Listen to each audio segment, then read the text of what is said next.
দর্শক, পবিত্র আরাফাত দিবসে ধর্মপ্রাণ হাজিদের কার্যক্রম নিয়ে জানাতে সৌদি আরব থেকে সরাসরি যুক্ত হচ্ছেন সহকর্মী হানিস সরকার উজ্জ্বল। হানিস, আজ আরাফার ময়দানের হাজিদের বর্তমান অবস্থা কি, সেই সাথে হজ পালনে তাদের কোনো সমস্যা হচ্ছে কিনা, ব্যবস্থাপনা কেমন সেখানে?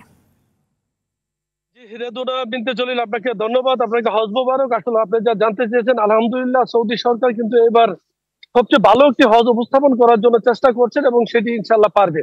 আমি যদি আপনাদেরকে জানাতে চাই, এবার কিন্তু গতকাল রাত থেকে কিন্তু মিনা থেকে আরাফাতের উদ্দেশ্যে আমার ধর্মপ্রাণ হাজিগণ লাব্বাইক আল্লাহুম্মা ধ্বনিতে কিন্তু মুখরিত হচ্ছে আরাফাতের ময়দানে।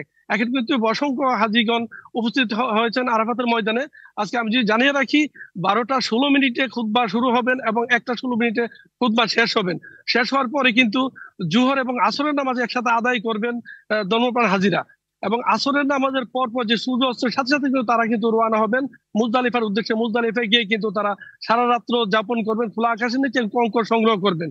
কঙ্কর সংগ্রহ করে কিন্তু তারা চলে যাবেন মিনাতে। মিনা থেকে কিন্তু মাথা মুন্ড করে পশু কুরবানি দিয়ে এবং পাথর নিক্ষেপ করবে। আর কিছু জানিয়ে রাখি, এবং তারা ফাঁকে ফাঁকে গিয়ে মক্কা থেকে 7বার কাবা শরীফ তোয়াফ করবেন। তোয়াফ করে পরে কিন্তু মূল আনুষ্ঠানিকতার মেন শুরু। আর আপনি যা জানতে চেয়েছেন, এবার কিন্তু আলহামদুলিল্লাহ 35টি ভাষাতে কিন্তু খুতবা পরিবেশন করা হবে, বাংলা ভাষা সহ। আর যেটি আমাদের বাংলাদেশি হাজিগণ, আমরা যতটুকু জানতে পারি ভালো আছে, কিন্তু কিছু কিছু এজেন্সির প্রতারণার শিকার হয়েছে আমাদের বাংলাদেশ হাজিরা। তারা কিন্তু খাবারের কিছু বিশৃঙ্খলা হয়েছে মিনাতে, সেটি আশা করি ঠিক হয়ে যাবে। হ্যাঁ রিদওয়ান, এই ছিল সৌদি আরব থেকে সর্বশেষ তথ্য।